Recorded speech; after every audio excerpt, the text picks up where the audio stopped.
अज्ञानातिमिरान्धस्य ज्ञानाञ्जनशलाकया चक्षुरुन्मीलितं येन तस्मै श्रीगुरवे नमः। वन्देऽहं श्रीगुरो श्रीयुतापदकमलं श्रीगुरून् वैष्णवांश्च श्रीरूपं साग्रजातं सहगण रघुनाथान्वितं धंसजीवं सात्वैतं शावदूतं परिजनसहितं कृष्णचैतन्यदेवं श्रीराधाकृष्णपादान् सहगणललिता श्रीविशाखान्वितांश्च। हे कृष्ण करुणा सिन्धो दीनबन्धो जगद्पते गोपेशा गोपिका कान्ता राधा कान्ता नमोऽस्तु ते। तप्त काञ्चन गौराङ्गी राधे वृन्दावनेश्वरी वृषभानुसुते देवी प्रणमामि हरिप्रिये। वाञ्छाकल्पतरुभ्यश्च कृपासिन्धुभ्य एव च पतितानां पावनेभ्यो वैष्णवेभ्यो नमो नमः। नमो ॐ विष्णुपादाय कृष्णप्रेष्ठाय भूतले श्रीमते भक्तिवेदान्त स्वामिन् इति नामिने। नमस्ते सरस्वती देवे गौरवाणी प्रचारिणे निर्विशेषा शून्यवादी पाश्चात्य देशधारिणे। जय श्री कृष्ण चैतन्य प्रभु नित्यानंद श्री अद्वैत गदाधरा श्रीवासादि गौरभक्तवृंद। हरे कृष्णा कृष्ण कृष्ण हरे हरे हरे राम राम राम हरे हरे। मुखं करोति वाचालं भङ्गुं लङ्घयते गिरिं यद्गृहातमहं वन्दे श्रीगुरुं दीनदारिणं परमानन्दमाधवं श्रीचैतन्य ईश्वरं कृष्णाय वासुदेवाय देवकीनन्दनाय च नन्दगोपकुमाराय गोविन्दाय नमो नमः। ओम नमो भगवते वासुदेवाय। ओम नमो भगवते वासुदेवाय। ओम नमो भगवते वासुदेवाय। हरे कृष्णा। भगवद्गीதை अध्याயம் 11 श्लोकम 53। नाहं वेदैर्न तपसा न दानेन न सेज्यया शक्य एवं विदो द्रष्टुं दृष्टवान् हसि मां यथा। உனது தெய்வீக கண்களால் நீ காண்கின்ற இந்த உருவம் வேதங்களை கற்பதாலோ கடுந்தவங்களை செய்வதாலோ தானங்களை கொடுப்பதாலோ வழிபாடு செய்வதாலோ புரிந்து கொள்ளப்படக்கூடியது அல்ல. என்னை உள்ளபடி உணர்வதற்கு இந்த வழிகள் உதவாது. வேதங்களை படிப்பதாலும் புரிந்து கொள்ள முடியாது. அதுக்கப்புறம் கடுந்தவங்களை செய்வதாலும் புரிந்து கொள்ள முடியுமானா அதுவும் முடியாது. தானங்களை கொடுப்பதால் முடியுமா? முடியாது. வழிபாடு செய்வதால் முடியுமா? முடியாது. ஏன்னா பகவானை புரிந்து கொள்வதற்கெல்லாம் இது எல்லாமே ஒரு படிநிலைகள் அப்படின்னு சொல்லலாம். அந்த நிலைக்கு கொண்டு வர்றதற்காக. ஆனால் பகவானை புரிந்து கொள்வதற்கு இந்த வழிமுறை கிடையாது இல்லையா? திரும்ப திரும்ப சொல்லப்பட்டிருக்கு. எல்லா சாஸ்திரங்களிலும் பகவத்கீதை ஸ்ரீமத் பாகவதமும் திரும்ப திரும்ப சொல்லப்பட்டிருக்கு. பக்தி தொண்டால் மட்டும்தான் பகவானை உள்ளபடி புரிந்து கொள்ள முடியும் இல்லையா? ஓரளவுக்கு புரிந்து கொள்ளலாம் இல்லையா? கிருஷ்ணர் ஒரு என்ன சொல்கிறது, நம்முடைய சாதாரண மனிதர்களிலிருந்து கொஞ்சம் வேறுபட்டவராக இருக்கிறார் அப்படின்னு சொல்லி ஒரு சில ஞானங்கள் நம்ம தெரிந்து கொள்ளலாம். ஆனால் கிருஷ்ணர் தான் முழுமுதற் கடவுள். கிருஷ்ணர் எந்த மாதிரி இருக்கிறார் அப்படின்னு சொல்லி முழுமையாக உள்ளபடி புரிந்து கொள்வதற்கு சாத்தியம் பக்தியாமாம் அபிஜானாதி. பக்தி தொண்டால் மட்டும்தான் புரிந்து கொள்ள முடியும். வேறு எந்த வழியினாலும் கிடையாது அப்படின்னு சொல்லிட்டாங்க. அதான். அப்போ அடுத்த ஸ்லோகத்தில் வந்து அதை வந்து பகவான் வந்து விளக்குவாங்க. இப்போ இந்த ஸ்லோகத்தில் வந்து சொல்லப்பட்டிருக்கு. இப்போ இதே வந்து பார்த்தோம்னாலும் முன்னாடி விஸ்வரூபம் பார்த்த பிறகும் பகவான் வந்து அங்கேயும் வந்து சொல்கிறாங்க, இந்த விஸ்வரூபம் வந்து பார்ப்பதினாலும் அது வந்து யாகம் செய்வதாலோ, வேதங்களை படிப்பதாலோ, தானங்களை செய்வதாலோ, புண்ணிய செயல்களை செய்வதாலோ, கடும் தவங்களாலோ கூட இந்த விஸ்வரூபத்தையே பார்ப்பது கடினம் சொல்லிட்டாங்க. ஏன்னா விஸ்வரூபமே வந்து ஒரு சாதாரண பகவான் இந்த பிரபஞ்சத்திற்காக மட்டும் வந்து தற்காலிகமாக வந்து எடுத்த ஒரு ரூபம்தான் விஸ்வரூபம். அந்த ரூபத்தை பார்ப்பதற்கே ரொம்ப கடுமையானது அப்படின்னு சொல்லும் போதும், கஷ்டம் அப்படின்னு சொல்லும் போதும், அப்போ இந்த பகவானுடைய சாக்ஷாத் சச்சிதானந்த ரூபம் இல்லையா, இந்த பகவான் வந்து உண்மையிலே இருக்கின்ற அந்த நிரந்தரமான அந்த ரூபம், ஆனந்தமயமான ரூபம், அதை வந்து பார்ப்பதற்கு வந்து உடனே வந்து எல்லாராலையும் வந்து புரிந்து கொள்ள முடியாது. பக்தி தொண்டால் மட்டும்தான் புரிந்து கொள்வது சாத்தியம் அப்படின்னு சொல்லி வந்து ரொம்ப அழுத்தமாக வந்து சொல்லப்பட்டிருக்கு. அதான் வந்து இங்கே விளக்கப்படுது. கிருஷ்ணர் தமது பெற்றோரான தேவகி வசுதேவரின்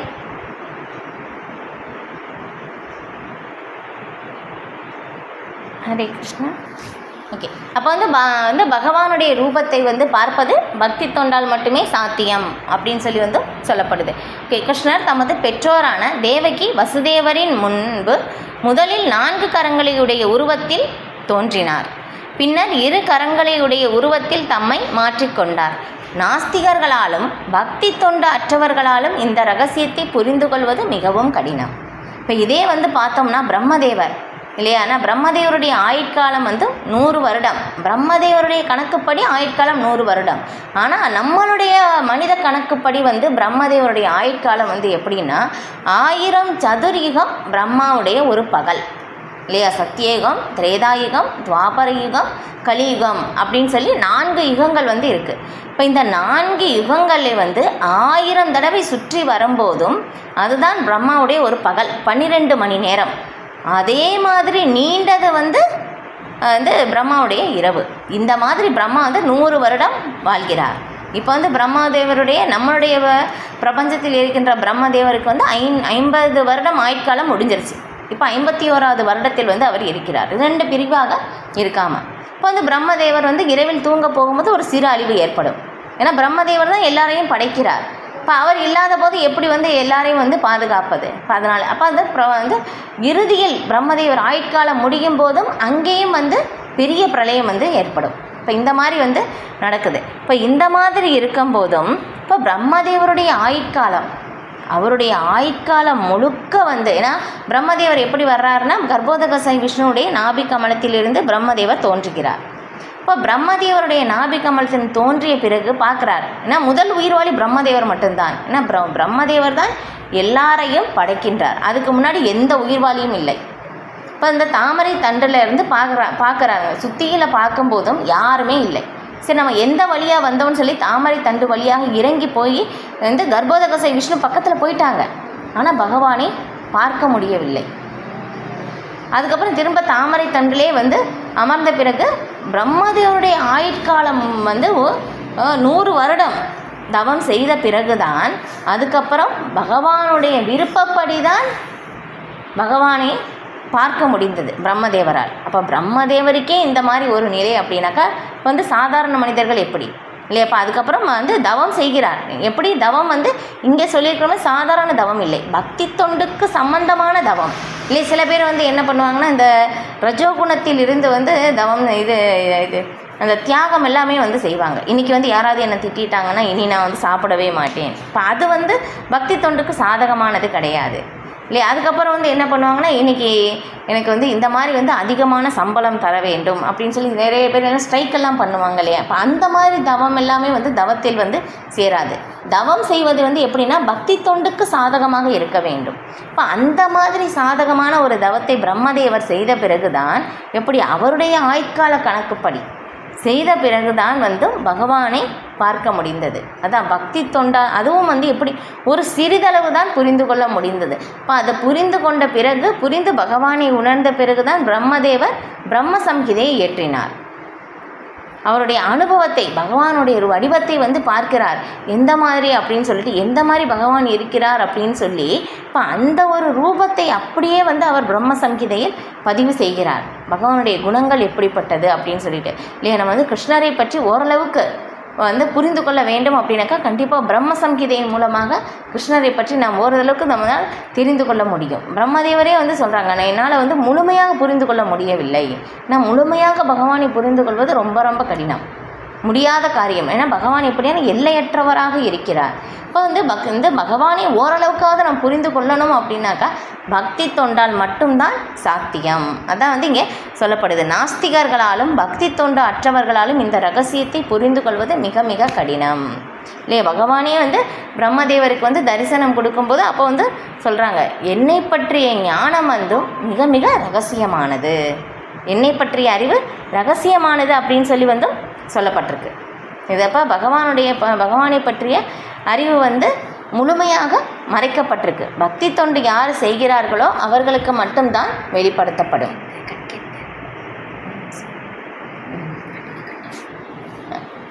அப்போ வந்து பக்தி தொண்டு செய்வதன் மூலமாகத்தான் பகவானை அறிவது சாத்தியமாகும். வேறு எந்த ஒரு வழியினாலும் பகவானை புரிந்து கொள்வது சாத்தியமில்லை. அப்புறம் வந்து ஏட்டுக்கல்வியில் பட்டம் பெறுவதற்காகவும் இலக்கண அறிவை வளர்த்து கொள்வதற்காகவும் வேத இலக்கியங்களை படிப்பவர்கள் கிருஷ்ணரை புரிந்து கொள்வது சாத்தியமல்ல இல்லையா. வந்து நிறைய பேர் வந்து எப்படி இருக்காங்கன்னா பல விதத்தில் வந்து பார்க்குறாங்க பகவானை வந்து புரிந்து கொள்வதற்கும். இன்னும் சில பேர் வந்து இதில் என்ன சொல்லப்பட்டிருக்கு, ஏன்னா இந்த வேதங்கள் எப்படின்னா கற்பக விருட்சம் மாதிரி, அதிலிருந்து நம்ம வந்து என்ன வேணாலும் நம்ம எடுத்துக்கொள்ள முடியும் இல்லையா. சில பேர் வந்து பாருங்களேன், பகவத்கீதைக்கு வந்து உரை எழுதியிருக்காங்க, காந்திஜி கூட வந்து எழுதியிருக்காங்க. அவங்க வந்து அஹிம்சைக்கு வந்து முக்கியத்துவம் வந்து கொடுத்துருப்பாங்க. ஒவ்வொருத்தர் வந்து அவர்களுக்கு வந்து எது பிடிக்குதோ அதுக்கு முக்கியத்துவம் கொடுத்து வந்து எழுதியிருப்பாங்க. அந்த மாதிரி இருக்கிறவங்களுக்கு பகவத்கீதையின் மூலமாக பகவத்கீதையுடைய நோக்கம், வேதங்களுடைய நோக்கம் வந்து அவங்களுக்கு வெளிப்படாது. அவங்க எந்த நோக்கத்திற்காக பகவானை அணுகுகிறார்களோ அதுக்கு தகுந்த மாதிரி அவங்களுக்கு வெளிப்படுத்தப்படுமே ஒழிய, ஆனால் பகவானை வந்து நான் கிருஷ்ணரை தெரிந்து கொள்ள வேண்டும் அப்படின்னு சொல்லி அர்ஜுனன் எப்படி பகவானை அணுகிறார், அதன்படி நாம் பகவானை அணுகும்போது பகவானை உள்ளபடி நாம் புரிந்து கொள்ள முடியும். அதான் இங்கே வந்து பிரபுபாதர் வந்து எழுதுகிறாங்க, ஏட்டுக்கல்வியில் பட்டம் பெறுவதற்காகவும். நான் வந்து எல்லா சாஸ்திரையும் வேதங்களையும் படிச்சுட்டேன் இல்லையா. சில பேர் வந்து என்ன கேட்குறாங்கன்னா, பகவத்கீதை வந்து படிங்க, இந்த மாதிரி வந்து வகுப்பு நடக்குது, நிறைய வந்து பக்தர்கள் வந்து எடுக்கிறாங்க, வந்து கேளுங்க அப்படின்னு சொல்லும்போது சில பேர் என்ன சொல்கிறாங்கன்னா, ஸ்லோகங்கள் வந்து எங்களுக்கு சொல்லி கொடுப்பீங்களா, அந்த ஸ்லோகத்துக்கு தான், அந்த உச்சரிப்புக்கு தான் வந்து முக்கியத்துவம் வந்து கொடுக்குறாங்க. அதில் வந்து அந்த ஸ்லோகத்தினுடைய அர்த்தத்தில் வந்து புரிந்து கொண்டு அதை நம்முடைய வாழ்க்கையில் செயல்படுத்துவது தான் முக்கியத்துவம். அப்போ ஆனால் இங்கே வந்து எப்படி பண்ணுறாங்கன்னா, ஏட்டுக்கல்வியில் பட்டம் பெறுவதற்காகவும் இலக்கண அறிவை வளர்த்து கொள்வதற்காகவும் வேத இலக்கியங்களை படிப்பவர்கள் கிருஷ்ணரை புரிந்து கொள்வது சாத்தியமல்ல சொல்லிட்டாங்க இல்லையா. வேதங்களை நல்லா படித்து வந்து எங்கேருந்து எது கேட்டாலும் சொல்லுவாங்க, சதுர்வேதி அப்படின்னு சொல்லிட்டு எல்லாமே தெரியும். இந்த ரிக்வேதத்துலேருந்து இந்த இடத்துலேருந்து இந்த ஸ்லோகம் சொல்லுங்கள் அப்படின்னு கேட்டாங்கன்னா சொல்லுவாங்க. இப்போ இந்த ஸ்லோகத்தினுடைய நோக்கம் என்ன, எதுக்காக நீங்கள் படிக்கிறீங்க தெரியாது, எதுக்குன்னே தெரியாது, ஆனால் படிப்பாங்க.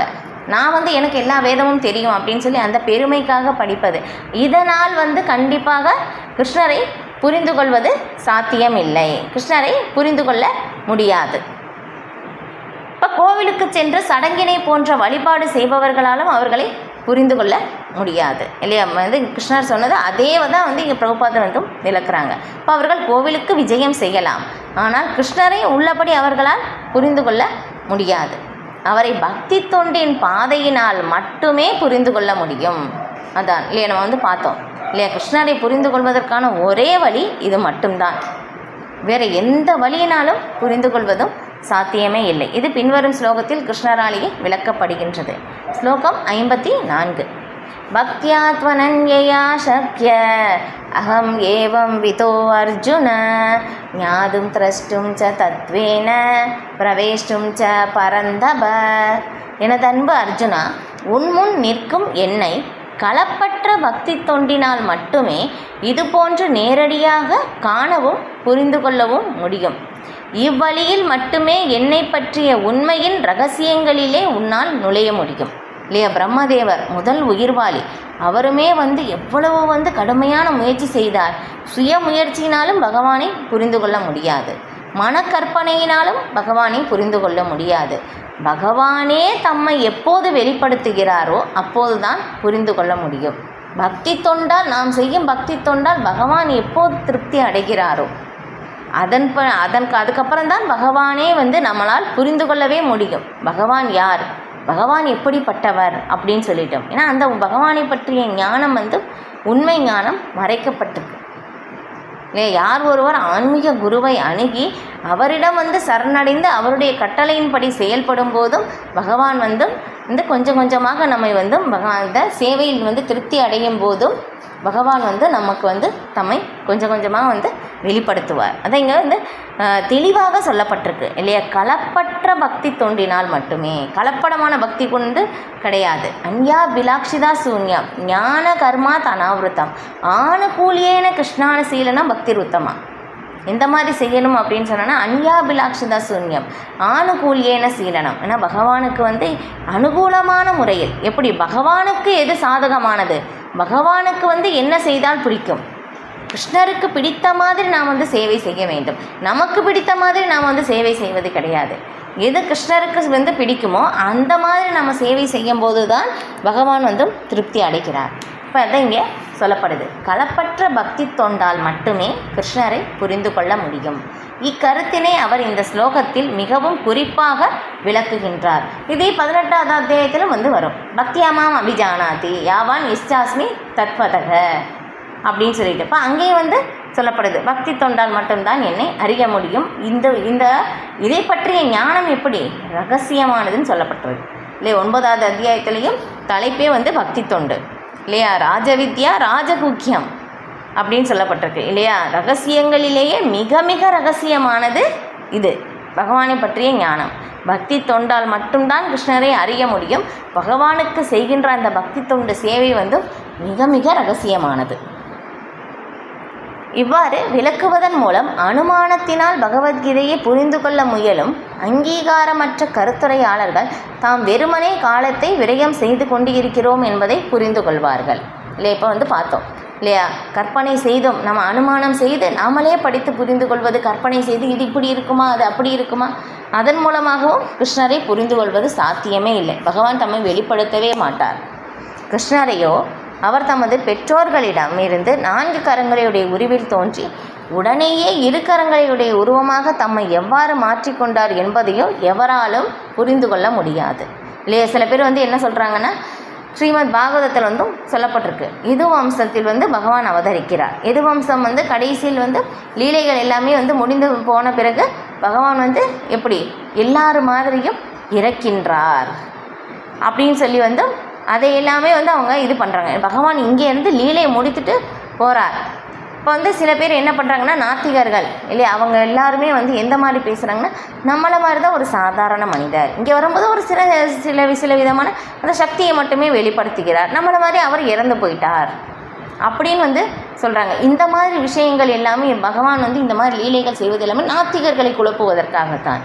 ஆனால் உண்மையிலே எப்படி பகவான் செய்கின்ற ஒவ்வொரு செயலும் தோற்றமும் மறைவும் எப்படி அந்தரங்க சக்தியின் மூலமாக செயல்படுவது இல்லையா. நம்ம பார்க்குறோம் 4வது அத்தியாயத்திலேயே இல்லையா. பகவானுடைய தோற்றமும் செயல்களும் பகவான் யார் ஒருவர் புரிந்து கொள்கிறார்களோ அவரை மீண்டும் இந்த பௌதிக உலகில் பிறவி எடுக்க தேவையில்லை அர்ஜுனா அப்படின்னு சொல்லி நம்ம இந்த 4வது அத்தியாயத்தில் பார்க்குறோம் இல்லையா. அப்போ பகவானுடைய தோற்றமும் செயல்களும் எல்லாமே அந்தரங்க சக்தியின் மூலமாக செய்யப்படுது. அப்போ பகவான் இங்கிருந்து லீலைகள் முடித்து கொண்டு போகிறார் அப்படின்னாக்கா அது எப்படின்னா சூரியன் தோன்றி மறைவது மாதிரி இல்லையா. சூரியன் இல்லாமல் இல்லை, எப்போவுமே சூரியன் இருக்குது.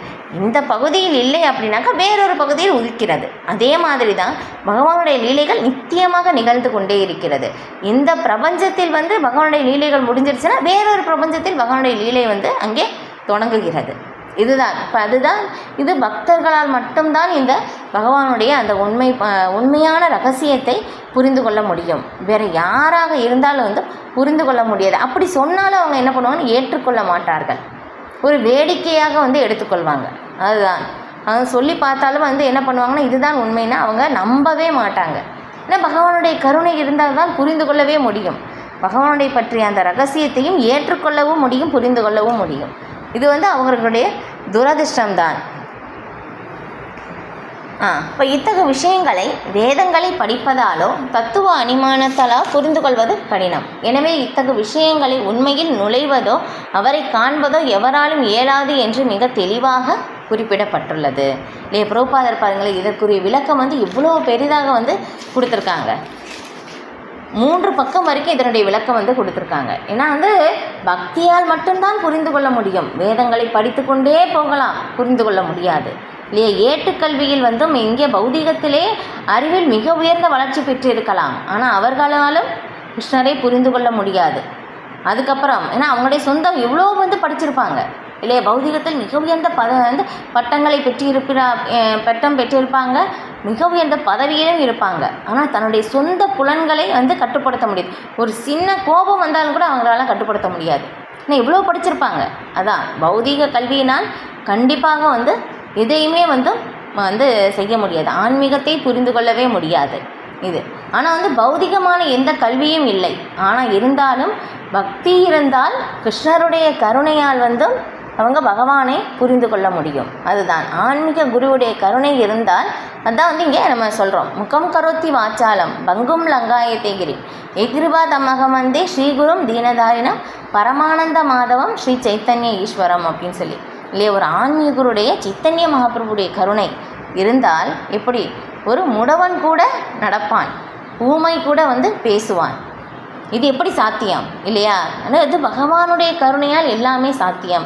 இன்றைக்கி தான் நேற்று படித்தேன், சைத்தன்ய சரிதாமிரத்தில் சொல்லப்பட்டிருக்கு. முரண்பாடான சில விஷயங்கள் எல்லாமே பகவானுடைய அச்சிந்திய சக்தியினால் சாத்தியமாகும். எப்படின்னா இதுக்கு ஒரு உதாரணம் அதிலே சொல்லப்பட்டிருக்கு. நீரில் தாமரை வரும், அதை நமக்கு புரிதல் நமக்கு புரியும் இல்லையா? ஆனால் இதே தாமரையிலிருந்து நீர் வருமா? இது முரண்பாடான விஷயம். இது நமக்கு பொருந்தாது.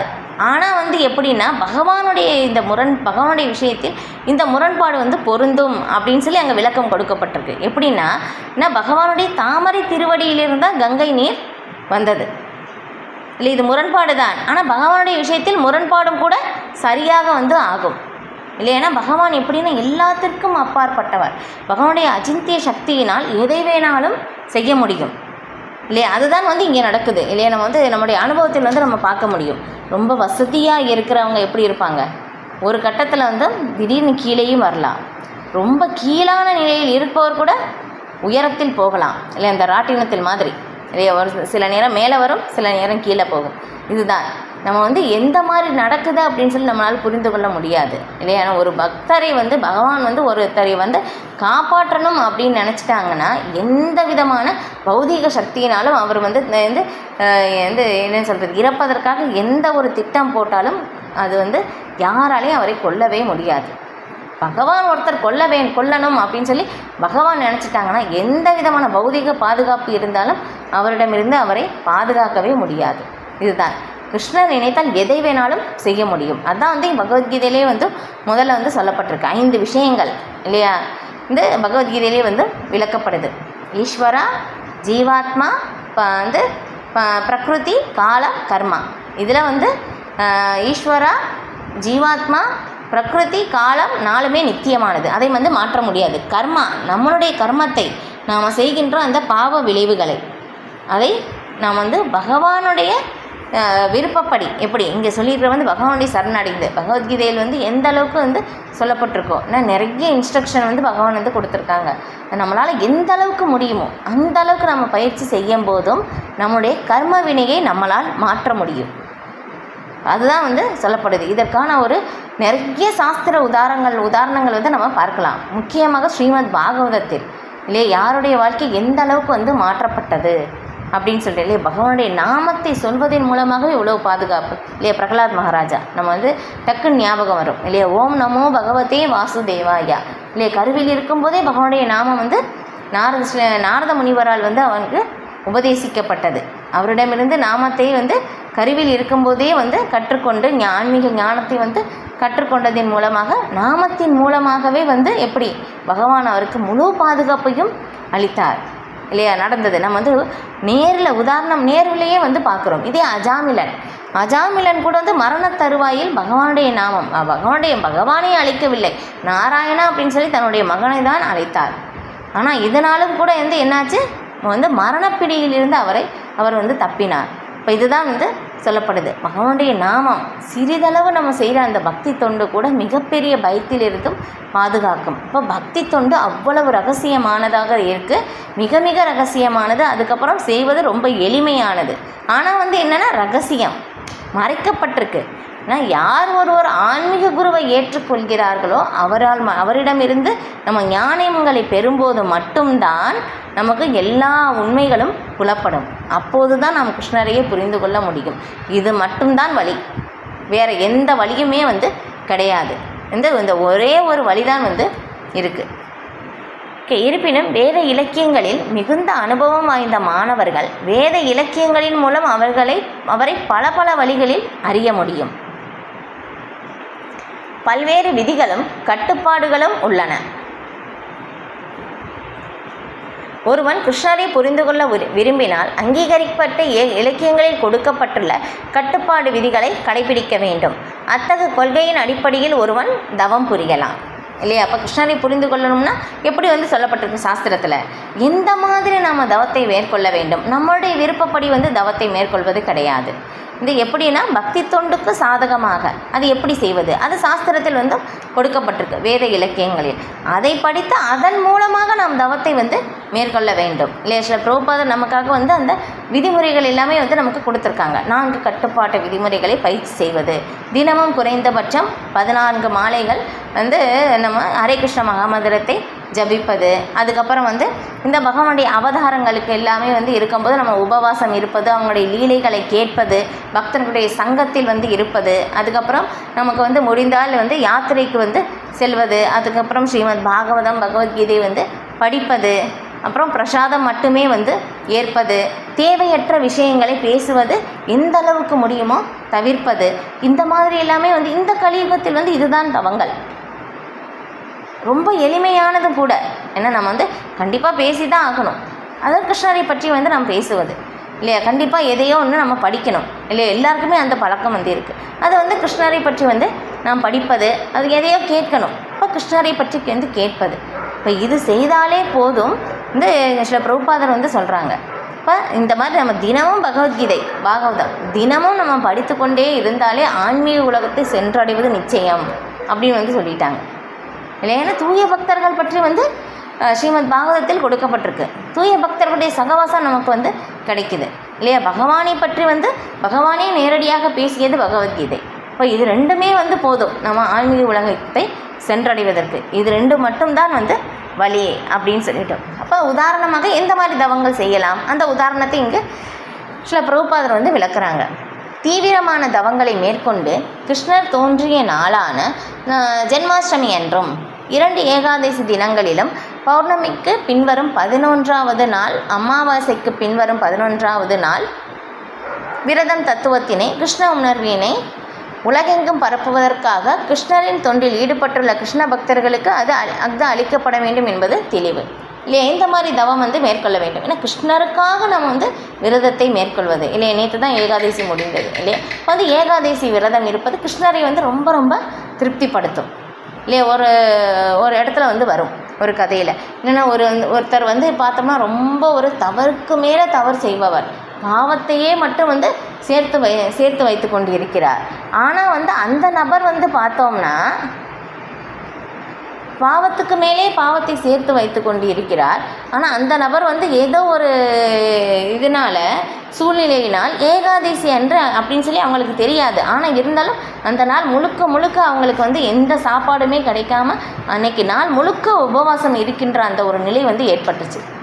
அந்த ஒரு நாள் ஏகாதசி இருந்ததுனால், ஏன்னா வாழ்க்கையை முழுக்க பாவத்தை தவிர வேறு எதுவுமே செய்யாதவர், ஆனால் அந்த வாழ்க்கையை முழுக்க பாவத்தையே மட்டும் செய்துவிட்டு அந்த ஒரே ஒரு நாள் ஏகாதசி அப்படின்னு சொல்லி தெரியாமலேயே அவங்க ஏகாதசி உபவாசம் இருந்ததுனால பகவான் கிருஷ்ணர் அந்த நபர் மீது திருப்தி அடைந்தார். பாருங்களேன், அதுதான் என்ன ஏகாதசி விரதம் பகவான் ஸ்ரீ கிருஷ்ணரை திருப்திப்படுத்தக்கூடியது. இதே சைத்தன்ய மகாபிரபு கூட அவதரித்திருக்கும் போதும் அவருடைய தாயிடம் சொல்கிறார், நீங்கள் கண்டிப்பாக ஏகாதசி விரதம் நீங்கள் அனுஷ்டிக்க வேண்டும் அப்படின்னு சொல்லி அங்கே சொல்லப்பட்டிருக்கு.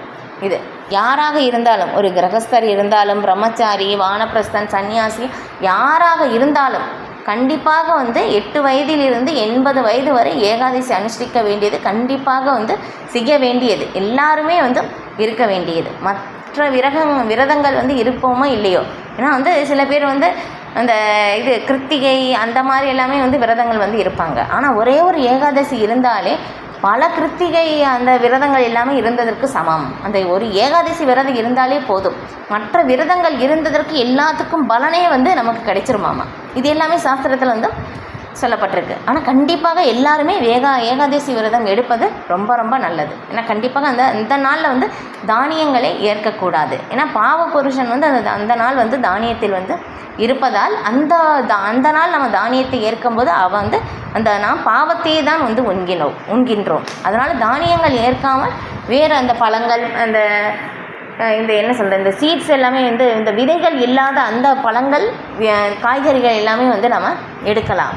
இப்போ அந்த மாதிரி செய்யும்போது என்னாகும், கிருஷ்ணரை வந்து நாம் முழுமையாக திருப்திப்படுத்துகிறோம். ஏகாதசி விரதம் இருப்பது, அதுக்கப்புறம் இங்கே ஜென்மாஷ்டமி அந்த ஒரு நாளில் விரதம் இருப்பது, அந்த நாளில் இந்த விழாக்களை வந்து நம்ம எடுப்பது, இது எல்லாமே வந்து ஒரு சாதாரண ஒரு சின்ன சின்ன விஷயங்கள். இப்போ இதை எல்லாமே வந்து தவம் அப்படின்னு சொல்லி வந்து இங்கே சொல்லப்பட்டிருக்கு, வேதங்களில் இந்த மாதிரி வந்து கூறப்பட்டிருக்கு. இப்போ இது எல்லாமே வந்து கிருஷ்ணரை நம்ம வந்து எளிமையாக திருப்திப்படுத்த முடியும். செய்வது ரொம்ப எளிமையாக இருந்தாலும் இதன் மூலமாக கிருஷ்ணர் திருப்தி அடைகிறார். ஏன்னா கிருஷ்ணர் திருப்தி அடையும் போது தான் நாம் கிருஷ்ணரை பற்றி வந்து நாம் புரிந்து கொள்ள முடியும். அதுதான். இப்போ அதுக்கப்புறம் வந்து இப்போ கிருஷ்ண உணர்வு இச்சமூகத்திற்கு ஒரு மிகப்பெரிய வரப்பிரசாதமாகும். தானம் வழங்குபவர்களிலேயே மிகவும் கருணை வாய்ந்தவர் பகவான் சைத்தன்யர் என்று ஸ்ரீ ரூப கோஸ்வாமி பாராட்டுகிறார். ஏனெனில் எளிதில் அடைய முடியாத கிருஷ்ண பிரேமையை அவர் அனைவருக்கும் தாராளமாக விநியோகித்தார். இல்லைன்னா சைத்தன்ய மகாபிரபு தான் ரொம்ப காருண்ய அவதாரம். ஏன்னா வந்து கிருஷ்ண பிரேமையை வந்து பகவான் கிருஷ்ணரால் மட்டும்தான் வந்து கொடுக்க முடியும். வேறு எந்த அவதாரத்திலையும் கிருஷ்ண பிரேமை வந்து கொடுக்க முடியாது. அதான் பகவான் கிருஷ்ணரே வந்து சைத்தன்ய மகாபிரபுவாக வந்து எல்லாருக்குமே வந்து இலவசமாக விநியோகம் செய்தார் கிருஷ்ண பிரேமையை. இல்லையா? வந்து இது யாருக்கு வந்து இது வந்து கிடைக்கும், யாராலையும் வந்து இந்த மாதிரி வந்து கொடுக்க முடியாது அப்படின்னு சொல்லிட்டு, அதனால தான் இந்த ஸ்ரீ ரூப கோஸ்வாமி பகவான் சைத்தன்யரை வந்து காருண்ய அவதாரம் அப்படின்னு வந்து இங்கே பாராட்டுகிறார். எனவே எவரேனும் தனது பணத்தில் சிறு பங்கினை கிருஷ்ண உணர்வில் விநியோகிப்பதில் ஈடுபட்டுள்ள நபர்களிடம் கொடுத்தால் கிருஷ்ண உணர்வினை பரப்புவதற்காக கொடுக்கப்பட்ட அந்த தானம் உலகிலேயே மிகச்சிறந்த தானமாக கருதப்படுகிறது. இல்லையா? தானத்திலேயே வந்து எப்படிமா 3 வகையான தானம் இருக்காமா. உணவுலேயே 3 வகையான உணவு, 3 வகையான தானம், 3 வகையான தவம், இது எல்லாமே வந்து பின்னாடி வரும். பின்னாடி அத்தியாயத்தில் வந்து விளக்கப்படும். 16 17வது அத்தியாயம். ஏன்னா வந்து இங்கே சாஸ்திரத்தில் எப்படி சொல்லியிருக்கோ அதன்படி நாம் செய்வது வந்து சத்வகுணத்தில் இருக்கின்ற தானம், சத்வகுணத்தில் இருக்கின்ற தவம். இதே வந்து நம்முடைய விருப்பப்படி இல்லைன்னா புகழுக்காக செய்வது, இது எல்லாமே வந்து ரஜோகுணத்தில் இருக்கக்கூடிய தவம். அதுக்கப்புறம் யாரோ ஒருத்தர் வந்து சம்மந்தமே இல்லாத ஒரு நபருக்காக ஏதோ ஒன்று செய்வது, அதுக்கப்புறம் பைத்தியக்காரத்தனமாக பார்ப்பவர்களுக்கே வந்து என்ன சொல்கிறது, அது விருப்பம் இல்லாமல் இருக்குது, அந்த மாதிரி செய்கின்ற அந்த ஒரு தானம், அந்த தவம் எல்லாமே வந்து எப்படின்னா தமோ குணத்தில் இருந்தும் செய்யப்படுவது. இப்போ இது எல்லாமே வந்து விளக்கப்பட்டிருக்கு, பின்னாடி வந்து வரும். இப்போ வந்து சாஸ்திரத்தில் எப்படி கூடப்பட்டிருக்கு, வேத சாஸ்திரங்களில் அதன்படி நாம் வந்து எடுக்கும்போது நாம் எப்படி இந்த சத்வகுண நிலைக்கு வந்து உயர முடியும். இப்போ அந்த சத்வகுண நிலைக்கு உயரும்போது மட்டும்தான் நாம் கிருஷ்ணரை புரிந்து கொள்வதற்கு கொஞ்சம் ஒரு வாய்ப்பு வந்து ஏற்படும். இப்போ அதற்கான வழிமுறை தான் இங்கே சில பிரபுபாதர் வந்து நமக்கு கொடுக்குறாங்க. எந்த மாதிரி பகவானை வந்து நாம் அடைவது, பகவானை வந்து புரிந்து கொள்வது அப்படின்னு சொல்லிட்டு. எனவே இப்போ வந்து பார்க்குறோம் இல்லையா, நம்முடைய பணத்தில் ஒரு சிறு பங்கு கிருஷ்ண உணர்விற்காக நம்ம செலவிடும்போது அது உண்மையிலேயே சிறந்த தானமாக அமைகிறது. ஏன்னா வந்து அவங்க கிருஷ்ணருக்காக தான் அந்த பணத்தை வந்து அவர்கள் செலவிடுகிறார்கள், தன்னுடைய புலன் இன்பத்திற்காக அவர்கள் செலவிடுவதில்லை. கிருஷ்ண உணர்வில் வந்து ஈடுபடுபவர்கள். அதனால் வந்து அவங்களுக்காக தானம் செய்யும்போது அது வந்து சிறந்த தானமாக அமைகிறது அப்படின்னு சொல்லி இங்கே ஸ்ரீ பிரபுபாதர் வந்து விளக்குறாங்க.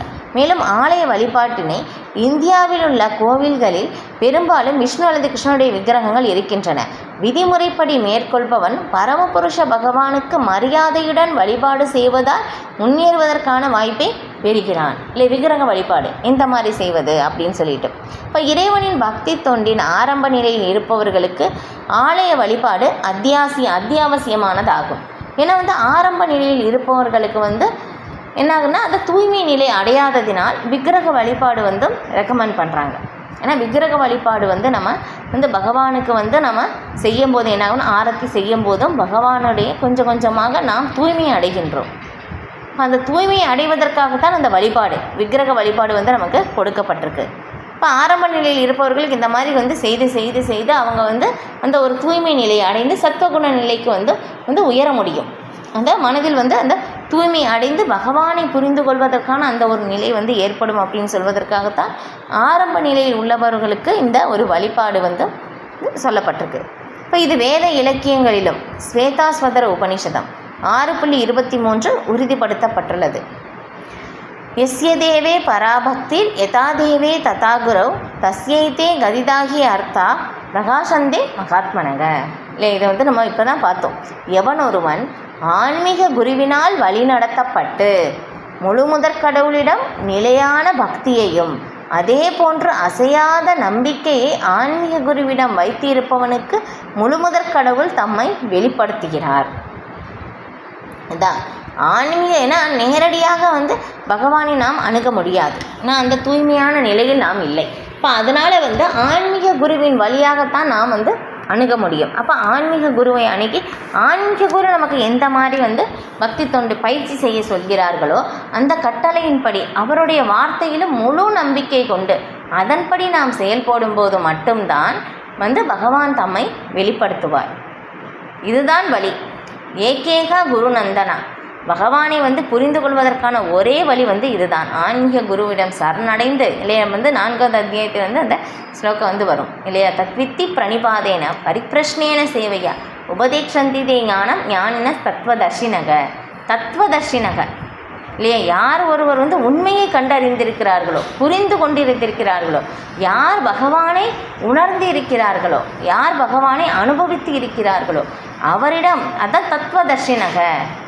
அப்போ அவரிடம் அணுகி வந்து எப்படி அடக்கத்துடன் கேள்விகள் கேட்டு இப்போ அவரிடம் வந்து இந்த ஆன்மீக குருவை அணுகி அடக்கத்துடன் கேள்வி கேட்கும் போதும் உண்மையை கண்டவர்களான அவர்கள் உனக்கு ஞானத்தை அளிக்க முடியும் இல்லையா. இதுதான் வழி. ஆன்மீக குருவிடமிருந்து நாம் அறிந்து கொள்ளும் போது தான் கிருஷ்ணரை நாம் அவரை முழுமையாக நமக்கு வெளிப்படுத்துவார். இல்லை, ஒரு மூத்த பக்தர் ரொம்ப அழகாக வந்து சொன்னாங்க, ஸ்ரீ பிரபுபாதர் வந்து நான் ஒவ்வொரு இடத்துலையும் ஒவ்வொருத்தவங்க நமக்கு வந்து ஒன்று கொடுப்பாங்க. இவங்க இந்த நபர் வந்து எனக்கு இந்த மாதிரி வந்து வாழ்க்கையில் முன்னேறதுக்கு இந்த மாதிரி கொடுத்தாங்கன்னு சொல்லி நம்ம சொல்லுவோம் இல்லையா. வாழ்க்கையில் வந்து நமக்கு கண்டிப்பாக ஒரு முக்கியமான நபர் வந்து எல்லாருக்குமே வந்து இருக்கலாம். ஆனால் வந்து சில பிரபுபாதர் எல்லாருக்குமே வந்து முக்கியமான நபர். ஏன்னா யாராலையும் கொடுக்க முடியாத கிருஷ்ணரை நமக்கு கொடுத்திருக்கிறார் இல்லையா. உண்மைதானே. ஏன்னா சில பிரபுபாதர் சொல்லலை அப்படின்னாக்கா நம்மளால் கிருஷ்ணர் யாருன்னே தெரிஞ்சிருக்காது இல்லையா. எத்தனையோ கடவுள்கள், அதோட ஒரு அதன் மாதிரியே ஒரு கடவுள் கிருஷ்ணர். அப்படி தான் நாம் வந்து பார்க்குறோம். ஆனால் உண்மையிலே கிருஷ்ணர் தான் முழுமுதற் கடவுள் அப்படின்னு சொல்லி சில பிரபுபாதர் சொன்ன பிறகு தான் அவருடைய கருணையால் தான் நம்மளால் புரிந்து கொள்ளவே முடிந்தது இல்லையா. அவர் கிருஷ்ணரை நமக்கு கொடுத்து இருக்கிறார் இல்லையா. வேறு யாராலையும் இந்த மாதிரி கொடுக்கவே முடியாது. நாம் வந்து இங்கே ஒரு மாயையின் பிடியில் ஒரு என்ன சொல்கிறது உண்மையா இல்லாத ஒரு சூழ்நிலையில் நாம் மாட்டிக்கொண்டு இருக்கிறோம். நம்முடைய நிலை வந்து இந்த துன்பப்படுகின்ற சூழ்நிலையே வந்து கிடையாது. நம்முடைய உண்மையான நிலை நம்ம ஜீவாத்மா. நம்முடைய நிலை வந்து ஆனந்தமயோபியாசாத். நம்ம வந்து ஆனந்தமயமான நிலையில் இருப்பது தான் நம்முடைய நிலை.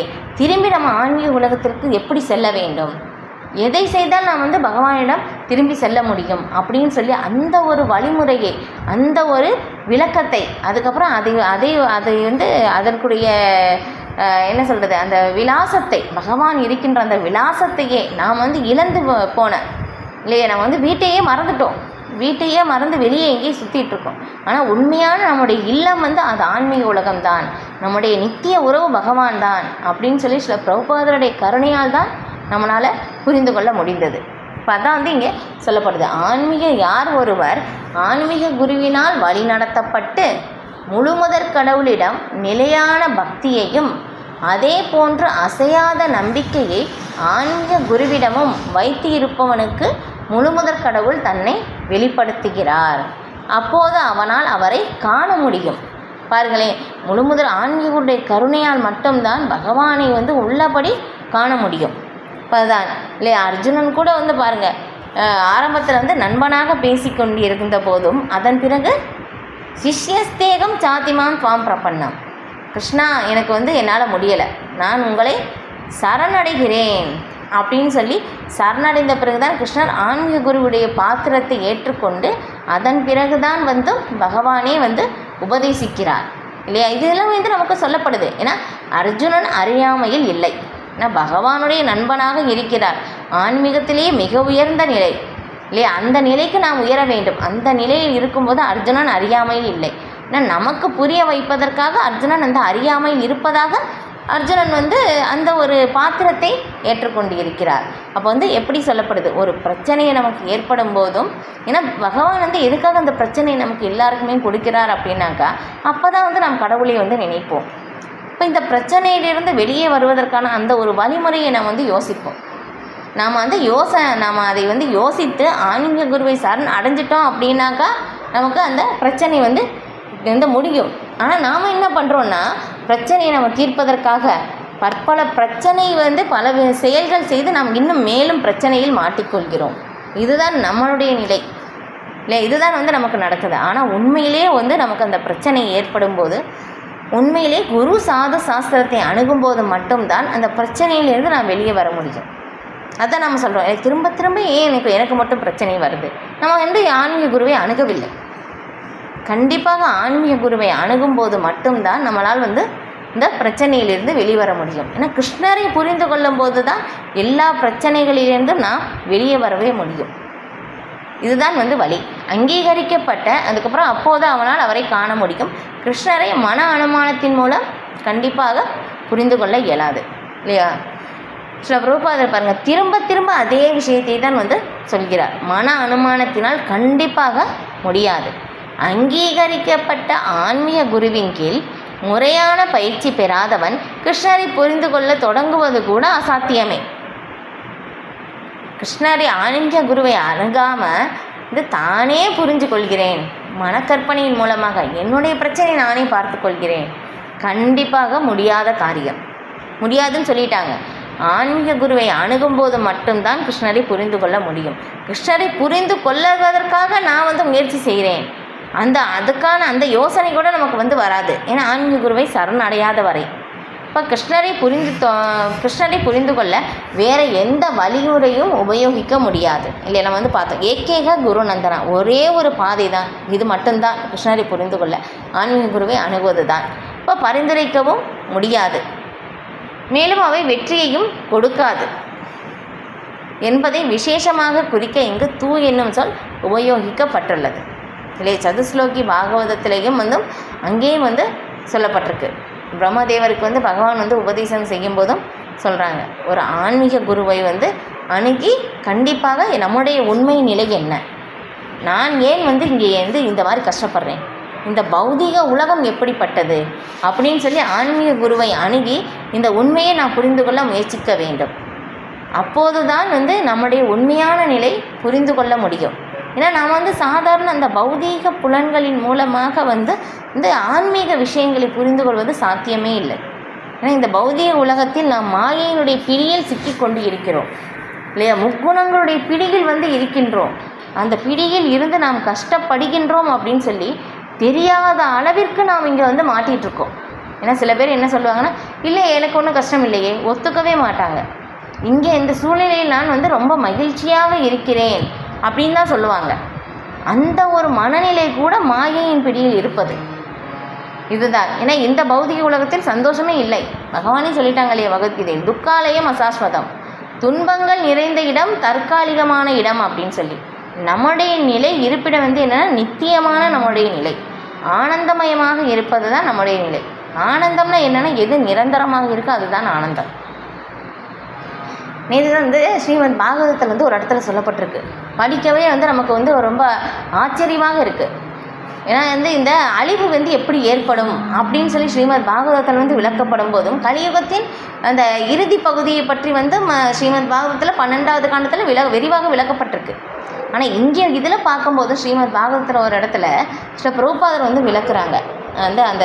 அந்த ஸ்லோகத்தினுடைய மொழிபெயர்ப்பில் வரும்போதும் பொருளுரையில் ஸ்ரீ பிரபுபாதர் விளக்கும் போதும் எப்படியாமா இந்த 3 உலகங்களுடைய ஒரு பகுதி தான் அழிய போகுதாமா. அந்த ஒரு பகுதி அழிவே எப்படி ஏற்படும்னா, இந்த சங்கர்ஷனுடைய வாயிலிருந்து வந்து ஊழி தீ வந்து எப்படி வருமாமா, 36,000 வருடங்கள் மனித கணக்குப்படி 36,000 வருடங்கள் வந்து எரிந்து கொண்டே இருக்குமாமா. அந்த 36,000 வருடங்கள் எரிந்த பிறகு திரும்ப 36,000 வருடங்கள், அடுத்து வருகின்ற 36,000 வருடங்கள் என்ன ஆகுமாமா, வந்து கடுமையான மழை பெய்யுமாமா, கடல் எல்லாம் கொந்தளிக்குமாமா, கடலும் சமுத்திரங்களும் வந்து சமுத்திரங்களும் நதிகளும் கொந்தளிக்குமாமா. அப்போ இந்த மாதிரி வந்து 36,000 வருடங்கள் மழை பெய்யுமாமா. அப்போ ரெண்டுமே சேர்த்தோம்னா 72,000 வருடங்கள் வந்து தொடர்ந்து ஏற்படும். அதற்கப்புறம் தான் என்னாகுமாமா, இந்த 3 உலகங்களில் ஒரு பகுதி தான் அழியுமாமா. பாருங்களேன், ஒரு பகுதி அழிகிறதுக்கே 72,000 வருடங்கள் வந்து ஆகுது.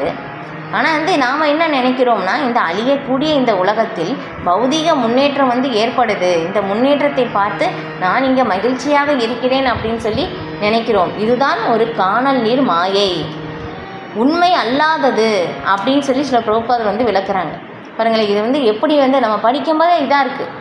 ஆனால் உண்மை வந்து அதுதான், தற்காலிகமான ஒரு இடம், திரும்ப திரும்ப படைக்கப்பட்டு திரும்ப திரும்ப அழிக்கப்படுகின்றது. படைப்பின் நோக்கம் வந்து நாம் பகவானை புரிந்து கொண்டு திரும்ப ஆன்மீக உலகிற்கு செல்வதற்கு தான் இந்த படைப்பு. யார் ஒருவர் அதை வந்து புரிந்து கொண்டு அதற்கான அந்த பக்தி பயிற்சியை வந்து செய்கிறார்களோ அவர்கள் படைப்பின் நோக்கத்தை சரியாக புரிந்து கொள்கிறார்கள். அவர்களுக்கு வந்து இயற்கை வந்து அவங்களுக்கு எல்லாமே சாதகமான முறையில் வந்து செயல்படும். இது உண்மை, இது உண்மை. இயற்கை முழுக்க அவர்களுக்கு சாதகமாக அமையும். அப்படி செய்யாதவர்களுக்கு வந்து இருக்கின்ற சூழ்நிலை கூட பாதகமாக அமையும். இது உண்மை. ஏன்னா பக்தி செய்தவர்களுக்கு நிறைய பேருக்கு அந்த அனுபவம் வந்து இருக்கும். இது ஏன்னா என்னுடைய வாழ்க்கையிலே நிறைய அனுபவம் வந்து என்னாலேயும் வந்து உணர முடியுது. ஏன்னா தேவையற்ற அந்த ஒரு என்ன சொல்கிறது சூழ்நிலைகள் எல்லாமே வந்து பகவானுடைய அந்த ஒரு கருணையால் வந்தும் பகவான் மேலே அந்த நம்பிக்கையின் மூலமாக எல்லா சூழ்நிலையும் வந்து மாறினது. நம்ம பக்தி செய்வதில் மட்டுமே வந்து அந்த என்ன சொல்கிறது உயர்ந்த அந்த நம்பிக்கையோடு இங்கே சொல்லியிருக்கிறோம். அந்த நிலையான பக்தியும் அசைக்க முடியாத நம்பிக்கை ஆன்மீக குருவிடம் யாருக்கு இருக்கோ அவங்களுக்கு வந்து எல்லாமே வந்து இயற்கையே முழுக்க சாதகமாக அமையும். இது எல்லாமே ஸ்ரீமத் பாகவதத்தில் ரொம்ப தெளிவாக வந்து விளக்கப்பட்டிருக்கு. ஏன்னா பக்தர்களுக்காகத்தான் இந்த சூழ்நிலை முழுக்க முழுக்க இல்லையா. நம்ம வந்து பார்க்குறோம் பிரகலாத் மகாராஜ் பாருங்கள், அவங்க அப்பா வந்து எவ்வளவோ கஷ்டம் வந்து இல்லையா, வந்து தன்னுடைய மகனையே வந்து கொல்ல வேண்டும், என்ன முயற்சி செய்தார், ஆனால் எதனாலையும் கொல்ல முடியவில்லை இல்லையா. பகவான் வந்து பகவத்கீதையே சொல்லிட்டாங்க, அர்ஜுனா நீ சொல்லு இல்லையா, என்னுடைய பக்தன் என்றும் அழிவதில்லை அப்படின்னு சொல்லிட்டு. இப்போ பகவான் வந்து பக்தர்கள் என்றுமே அழிவதில்லை இல்லையா. பகவானை வந்து நம்ம ஒரே ஒரு செகண்டு ஏதோ ஒரு நமக்கு வந்து என்ன சொல்கிறது நம்ம முழுமையாகவே உணராமலேயே கூட ஒரே ஒரு தடவை மட்டும் பகவான் வந்து சரண் அடைஞ்சிட்டோம் அப்படின்னாக்கா அந்த பக்தனுடைய பொறுப்பை முழுக்க பகவானே ஏற்றுக்கொள்கிறார். இது வந்து சொல்லப்பட்டிருக்கு. ராமச்சந்திர பகவான் வந்து இந்த ஸ்லோகத்தை வந்து சொல்கிறார்.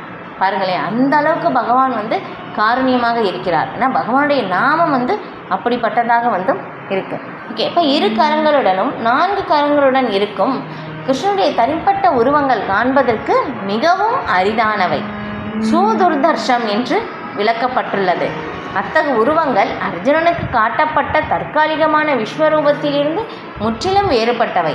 4 கரங்களையுடைய நாராயணனின் உருவமும் 2 கரங்களையுடைய கிருஷ்ணரின் உருவமும் நித்தியமானவை, திவ்யமானவை. ஆனால் அர்ஜுனனுக்கு காட்டப்பட்ட விஸ்வரூபமும் தற்காலிகமானது. ஸ்வத்தன்யேன ந திருஷ்டபூர்வம். ஸ்லோகம் 47 என்னும் சொற்கள் அர்ஜுனனுக்கு முன் இந்த விஸ்வரூபத்தை யாருமே கண்டதில்லை என்பதை குறிக்கின்றன. அது மட்டுமின்றி பக்தர்களிடையே அதை காட்ட வேண்டிய அவசியமும் இருக்கவில்லை என்பதையும் சுட்டி காட்டுகின்றன. அர்ஜுனனின் வேண்டுகோளுக்கு ஏற்ப கிருஷ்ணரால் அவ்வுருவம் காட்டப்பட்டது. இதன் மூலம் எதிர்காலத்தில் தன்னை கடவுளின் அவதாரம் என்று கூறிக்கொள்வோரிடம் மக்கள் விஸ்வரூபத்தை காட்டுமாறு கோரிக்கை விடுக்க முடியும். முந்தைய ஸ்லோகத்தில் மீண்டும் மீண்டும் உபயோகிக்கப்பட்ட ந என்னும் சொல் வேத சாஸ்திரங்களில் பட்டக்கல்வி பெறுவது போன்ற சிறப்பு தகுதிகளால் ஒருவன் மிகவும் கர்வம் கொள்ளக்கூடாது என்பதை குறிப்பிடுகிறது. கிருஷ்ணருக்கான பக்தி தொண்டினை ஏற்க வேண்டியது அவசியம். அப்போது மட்டுமே பகவத்கீதைக்கு உரை எழுத ஒருவன் முயற்சிக்கலாம். அதுதான் இல்லைன்னா வந்து கிருஷ்ணருக்கு வந்து நாம் வந்து புரிந்து கொள்வது வந்து கண்டிப்பாக ஏட்டுக்கல்வியின் மூலமாக இந்த வேதங்களை படிப்பதினால், வேதங்களை படிப்பதாலே புரிந்து கொள்ள முடியாது அப்படின்னு சொல்லும் போதும் இந்த வேதக்கல்வி இல்லையா? வேத கல்வி படிப்பதாலே புரிந்து கொள்ள முடியாது அப்படின்னு சொல்லும் போதும் இந்த ஏட்டுக்கல்வினால், சாதாரண பௌதீக கல்வியினால் கண்டிப்பாக பகவானை புரிந்து கொள்ள முடியாது. கண்டிப்பாக பகவானை புரிந்து கொள்ளணும் அப்படின்னாக்கா பகவானுக்கான அந்த பக்தி தொண்டு சேவையை நாம் ஏற்க வேண்டும். இப்போ அந்த பகவானுக்கான அந்த பக்தி தொண்டையின் சேவையை நாம் ஏற்கும்போது மட்டும்தான் கிருஷ்ணரை புரிந்து கொள்ள முடியும். இப்போ கிருஷ்ணரை புரிந்து கொண்ட பிறகு ஒருவர் பகவத்கீதைக்கு உரை எழுதலாம் இல்லையா? அதுதான் என்னங்க சில பிரபுபாதர் சொல்கிறாங்க. ஏன்னா பொருளுரையில் பாருங்களேன் எவ்வளவு விளக்கங்கள் கொடுக்கப்பட்டிருக்கு. ஏன்னா சில பிரபுபாதர் சொல்கிறாங்க, ஒவ்வொருவரும் என்னுடைய உணர்ந்த அறிவு, என்னுடைய ரியலைசேஷன் அப்படின்னு சொல்கிறாங்க. இப்போ அதுதான் நம்ம உணர்ந்த பிறகு நாம் மற்றவர்களுக்கு சொல்லும் போது தான் அது அவர்களுடைய மனதில் ஒரு மாற்றத்தையே ஏற்படுத்தும். ஏன்னா எத்தனையோ உரைகள் பகவத்கீதைக்கு நிறைய பேர் எழுதியிருக்காங்க.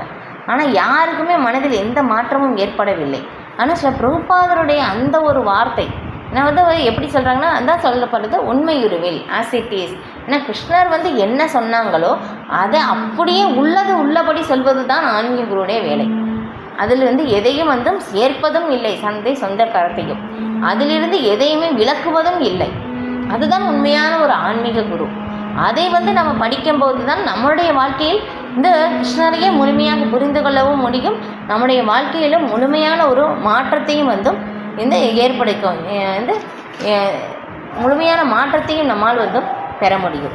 விஸ்வரூபத்தை காட்டிய பிறகு 4 கரங்களையுடைய நாராயண ரூபத்தை காட்டிய கிருஷ்ணர் பின்னர் 2 கரங்களுடன் தனது சுய இயற்கையை தோற்றத்திற்கு மாறினார். வேத சாஸ்திரங்களில் குறிப்பிடப்பட்டுள்ள 4 கரங்களுடைய உருவமும் இதர உருவங்களும் 2 கரங்களுடன் விளங்கும் ஆதி புருஷரான கிருஷ்ணரிடமிருந்து தோன்றியவை என்பது இது சுட்டி காட்டுகிறது. இல்லை எல்லா விரிவுகளும் எப்படின்னா கிருஷ்ணரிடமிருந்தான் வந்தது அப்படின்னு சொல்லி இதில் நம்ம புரிந்து கொள்ளலாம். எல்லா விரிவுகளின் மூலம் கிருஷ்ணர் ஏன்னா கிருஷ்ணஸ்து பகவான் ஸ்வயம். ஏன்னா கிருஷ்ணரிடமிருந்து தான் எல்லா விரிவங்கங்களும் அவதாரங்களும் வருகின்றன. இந்த ரூபங்களுக்கு மத்தியிலும் கிருஷ்ணர் தன்னிகரற்றவராக சிறப்பாக விளங்குகிறார். அவ்வாறு இருக்கையில் அருவவாத கருத்தை பற்றி என்ன சொல்வது? கிருஷ்ணரின் 4 கரங்களுடைய உருவத்தை பொறுத்தவரை ஏறக்குறைய கிருஷ்ணரை போலவே தோன்றும் மகாவிஷ்ணுவும் காரணக்கடலிலே சயனித்திருப்பவரும் எவருடைய சுவாசத்திலிருந்து எண்ணற்ற அகிலங்கள் உட்புகின்றனவோ அந்த 4 கரங்களுடைய உருவமும் பரமபுருஷனுடைய ஒரு விரிவே.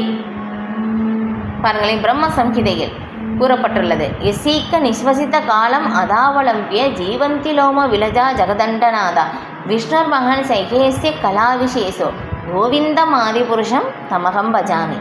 எந்த மகாவிஷ்ணுவினுள் எண்ணிலடங்காத பிரபஞ்சங்கள் அனைத்தும் உட்புகுந்து மீண்டும் அவரது சுவாசத்தின் மூலமாக எளிமையாக படைக்கப்படுகின்றனவோ அவர் கிருஷ்ணரின் முதல்நிலை விரிவங்கம் ஆவார். எனவே எல்லா காரணங்களுக்கும் காரணமான கோவிந்தரை கிருஷ்ணரை நான் வழிபடுகிறேன். இல்லையா? என்ன எண்ணிலடங்காத பிரபஞ்சங்கள் இல்லையா பகவானுடைய மைத்வாரத்தின் வழியாக வந்துக்கிட்டே இருக்குது. எத்தனை பிரபஞ்சங்கள் அப்படின்னு சொல்லி தெரியாது. எல்லா பிரபஞ்சங்களும் எப்படி பகவானிடம் இருந்தால் ஒரு சுவாச காலம் மட்டும்தான் இந்த பிரபஞ்சங்கள் எல்லாமே இருக்குது. பகவான் ஒரு சுவாசம் விடும்போது எல்லா பிரபஞ்சங்களும் வெளியே வருது. பகவான் சுவாசத்தை உள்ளிழுக்கும் போது என்னாகுது? எல்லாமே உள்ளே போயிடுது. அப்போ நம்மளுடைய ஆயுட்காலம் பொறுத்த வரைக்கும் ரொம்ப ஒரு குறுகிய காலம்தான். ஆனால் பிரம்மாவுடைய ஆயுட்காலம் பார்த்தா நம்மளுடைய கணக்குப்படி பார்க்க பெருசாக இருக்குது. இப்போ தேவர்களுடைய கணக்குப்படி நம்முடைய ஆயுட்காலம் ரொம்ப அற்பமானது. எப்படி ஈசல் பாருங்களேன், ஒரு 2 மணி நேரம் தான் அதனுடைய ஆயுட்காலமே இருக்கும். அதற்குள்ளே எல்லாமே அவங்களுக்கு நடந்துடும். ஆனால் அந்த ஈசல் பொறுத்தவரைக்கும் அது 100 வருட காலம் இல்லையா? ஒவ்வொரு ஜீவன்களை பொறுத்தவரையிலும் எல்லாருமே 100 வருடம் வாழ்ந்தாலும் அந்த மற்ற ஒரு ஜீவன்களுடைய கணக்குப்படி பார்க்கும்போது ரொம்ப வித்தியாசமாக தோன்றுகிறது இல்லையா? நம்முடைய புரிதலுக்கே அப்பாற்பட்டதாக இருக்குது. இந்த மாதிரி ஒரு இதை செய்வது பகவான்.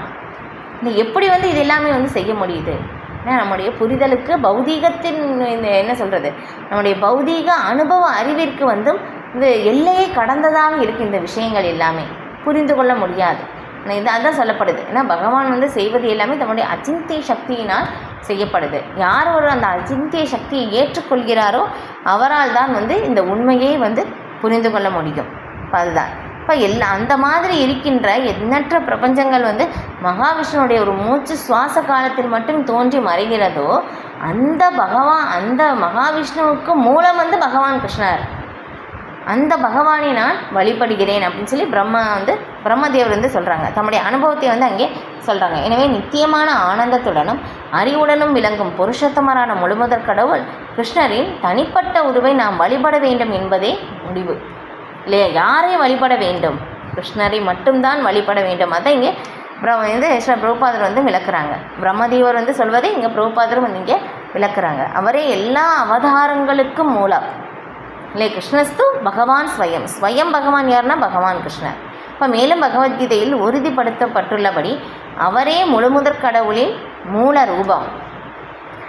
வேத இலக்கியங்களில் கோபால தாபனி உபனிஷத் சச்சித் ஆனந்த ரூபாய கிருஷ்ணா கிளிஷ்டகாரினே நமோ வேதாந்த வேத்யாய குரவே புத்தி சாட்சினே. அறிவும் ஆனந்தமும் நிறைந்த நித்திய ரூபமான கிருஷ்ணருக்கு நான் எனது மரியாதைக்குரிய வணக்கங்களை அர்ப்பணிக்கின்றேன். அவரை அறிவது வேதங்களே அறிவதாகும் இல்லையா? ஏன்னா வந்து ஒருத்தர் வந்து கிருஷ்ணரையே வந்து புரிந்து கொண்டோம் அப்படின்னாக்கா வேதங்களை படிக்கணும்னு அவசியமே இல்லை. தானாகவே அவர்களுக்கு எல்லாமே வந்து புலப்பட்டு விடும். ஏன்னா பகவான் எப்படி நித்தியமான பூரணமான அறிவு நிரம்பிய ஆனந்தமயமான ரூபத்தை கொண்டுள்ளார். கிருஷ்ணரையே புரிந்து கொண்டால் போதும், அவர்களுக்கு வேதங்களுடைய ஞானம் தானாகவே வெளிப்பட்டுவிடும். அவர் வந்து படிக்கணும் அப்படின்னு சொல்லி அவசியமே கிடையாது இல்லையா? இதுக்கு வந்து எப்படி சொல்லப்படுதுன்னா, ஒரு பக்தர் வந்து அவர்களுக்கு எழுத படிக்கலாம் தெரியாது. ஆன்மீக இதை வந்து நம்ம வந்து முன்னாடி பார்த்துருக்கோம். ஆனால் அந்த ஆன்மீக குரு வந்து என்ன சொல்லியிருக்காங்கன்னா, அந்த சீடர்கிட்ட வந்து அந்த பக்தரிடம் வந்து நீ தினமும் பகவத்கீதை படிக்க வேண்டும் அப்படின்னு சொல்லிட்டதுனால அவங்க என்ன பண்ணுறாங்கன்னா, கோயிலில் வந்து தினமும் உட்கார்ந்து அந்த பகவத்கீதையை வந்து புத்தகத்தையே வந்து பார்க்கிறார். ஏன்னா வந்து அவருக்கு படிக்க தெரியாதனால புத்தகம் வந்து தலைகீழாக வந்து வச்சு படிக்கிறாங்க. அங்கே மற்ற இருக்கிற பக்தர்கள் எல்லாமே வந்து என்ன பண்ணுறாங்கன்னா சிரிக்கிறாங்க. இந்த பக்தர் பாரு எப்போவுமே வந்து இந்த மாதிரி வந்து தலைகீழாக வந்து புக்கு வந்து படிக்கிறாங்கன்னு அப்படின்னு சொல்லிட்டு. இப்போ அந்த ஒரு நாள் அந்த ஒரு இடத்துல வந்து ஒரு நாள் வந்து சைத்தன்ய மகாபிரபு வந்து வர்றாங்க. இப்போ வரும்போது கேட்குறாங்க, நீங்கள் என்ன பண்ணுறீங்க அப்படின்னு சொல்லும்போது வந்து எனக்கு வந்து படிக்கலாம் தெரியாது, ஆனால் வந்து என்னுடைய ஆன்மீக குரு எனக்கு சொன்னது என்னென்னா, நீ தினமும் பகவத்கீதை படிக்க வேணும் அப்படின்னு வந்து என்னுடைய ஆன்மீக குரு சொன்னதுனால நான் வந்து இந்த பகவத்கீதை வந்து பார்க்குறேன். ஒவ்வொரு பக்கத்தையும் வந்து நான் திருப்பும் போதும் எனக்கு என்ன தெரியுதுன்னா, பகவான் யார்? முழுமுதற் கடவுள் இல்லையா? எல்லாருக்குமே மூலம் பகவான். அந்த மாதிரி பகவான் வந்து எல்லா ஆளுநர்களுக்கும் உயர்ந்த ஆளுநர் பகவான். அந்த பகவான் கிருஷ்ணர் வந்து தன்னுடைய நண்பனுக்காக தேரோட்டியாக ஒரு சாரதியாக அந்த மாதிரி வந்து பகவான் வந்து இருக்கிறாரே அப்படின்னு சொல்லி என்னை வந்து ஒவ்வொரு பக்கத்தையும் திருப்புறேன். எனக்கு அது மட்டும்தான் என்னுடைய கண்களுக்கு தெரியுது அப்படின்னு சொல்லும் போதும் அப்போ வந்து சைத்தன்ய மகாபிரபு சொல்கிறாங்க, நீங்கள் தான் பகவத்கீதையை சரியாக புரிஞ்சிருக்கீங்க அப்படின்னு சொல்லிட்டோம். அதான் முன்னாடி பார்த்தோம் இல்லையா? வேதங்களை படிப்பதாலும் கிருஷ்ணரை புரிந்து கொள்ள முடியாது. பக்தி தொண்டால் மட்டும்தான் பகவானை முழுமையாக புரிந்து கொள்ள முடியும் இல்லையா? அந்த பிரேமையினால் இல்லையா? எந்த பிரேமாஞ்சன சுரித்த பக்தி உலச்சனேன, அந்த பக்தி என்னும் மையினால் யாருக்கு வந்து அது வந்து இருக்கோ அவங்களால் வந்து பகவானை வந்து புரிந்து கொள்ள முடியும். இப்போ அதான் அந்த தூய பக்தர் வந்து எந்த விதமான படிப்பும் வந்து தெரியாது, ஆனால் இருந்தாலும் கிருஷ்ணரை ஏற்றுக்கொண்டார். ஆன்மீகருடைய வார்த்தையையும் முழு நம்பிக்கையுடன் ஏற்றுக்கொண்டார். அவர்களுக்கு பகவான் வந்து எல்லா வேதங்களுடைய சாரமே வந்து என்ன? கிருஷ்ணரை புரிந்து கொள்வது. அவங்க கிருஷ்ணரை புரிஞ்சுக்கிட்டாங்க. அதுதான் வந்து வழி. இதுதான் இப்போ அதான் வந்து இங்கே சொல்லப்படுது. அப்போ அறிவும் ஆனந்தமும் நிறைந்த நித்திய ரூபமாகிய கிருஷ்ணருக்கு நான் எனது மரியாதைக்குரிய வணக்கங்களை அர்ப்பணிக்கிறேன். அவரை அறிவது வேதங்களை அறிவதாகும். அவரே பரம ஆன்மீக குரு. எனவே நான் அவரை வணங்குகின்றேன். அதன் பின்னர் கூறப்பட்டுள்ளது, கிருஷ்ணோவை பரமம் தெய்வம், கிருஷ்ணரே பரம புருஷ பகவான். கோபாலதாபனி உபனிஷத். ஏகோ பக்ஷி சர்வக கிருஷ்ண ஈட்டிய. அந்த கிருஷ்ணர் ஒருவரே பரம புருஷ பகவான். அவரே வழிபாட்டுக்கு உரியவர். ஏகோபீசன் பகுதா யோ வபாதி. கிருஷ்ணர் ஒருவரே, ஆனால் அவர் எண்ணிலடங்காத உருவத்திலும் பலதரப்பட்ட அவதாரத்திலும் தோற்றமளிக்கிறார். கோபாலதாபனி உபனிஷத் இல்லை, எல்லா சாஸ்திரங்களிலும் எல்லா இடத்துலையும் சொல்லப்பட்டிருக்கு கிருஷ்ணர் தான் முழுமுதற் கடவுள் அப்படின்னு சொல்லிட்டு. பிரம்ம சம்ஹிதையிலும் வந்து சொல்லப்படுது. ஈஸ்வர பரம கிருஷ்ண சச்சிதானந்த விக்கிரக அனாதிராதிர் கோவிந்த சர்வகாரண காரணம். அறிவும் ஆனந்தமும் நிறைந்த நித்தியமான உடலை உடைய கிருஷ்ணரே பரமபுருஷ பகவான். அவரே அனைத்திற்கும் ஆரம்பம் என்பதால் அவருக்கு ஆரம்பம் கிடையாது. அவரே எல்லா காரணங்களுக்கும் காரணம். பிரம்ம சம்ஹிதையிலும் சொல்லப்படுது. மற்றொரு இடத்தில் கூறப்பட்டுள்ளது, எத்ராவதி எண்ணம் கிருஷ்ணாக்கியம் பரம்பிரம்ம நராக்ருதி. பரமபூரண உண்மை ஒரு நபரே, அவரது பெயர் கிருஷ்ணர். மேலும் அவர் சில சமயங்களில் இவ்வுலகிற்கும் இறங்கி வருகின்றார். அதுபோல பரமபுருஷ பகவானின் பல்வேறு அவதாரங்களை பற்றிய வர்ணனை ஸ்ரீமத் பாகவதத்திலும் காணப்படுகிறது. அந்த பட்டியலில் கிருஷ்ணரின் பெயரும் இடம்பெற்றுள்ளது. இருப்பினும் கிருஷ்ணர் இறைவனுடைய அவதாரம் அல்ல என்றும் அவரே ஸ்வயம் பகவான் என்றும் கூறப்பட்டுள்ளது. ஏதே சாம்சகலா பும்சக கிருஷ்ணஸ்து பகவான் ஸ்வயம் இல்லையா? மற்ற அவதாரங்கள் எல்லாமே வந்து இருக்குது. ஆனால் அந்த எல்லா அவதாரங்களுக்கும் மூலம் யாருன்னா கிருஷ்ணர் தான். அதான் சொல்லப்படுது, கிருஷ்ணஸ்து பகவான் ஸ்வயம் அப்படின்னு சொல்லிட்டு. அதுபோல் மத்தக பரதரம் நான்யத், என்னுடைய தெய்வீக உருவமாகிய இந்த கிருஷ்ண ரூபத்தை விட உயர்ந்தது எதுவும் இல்லை என்று பகவத்கீதையில் பகவான் கூறுகிறார்.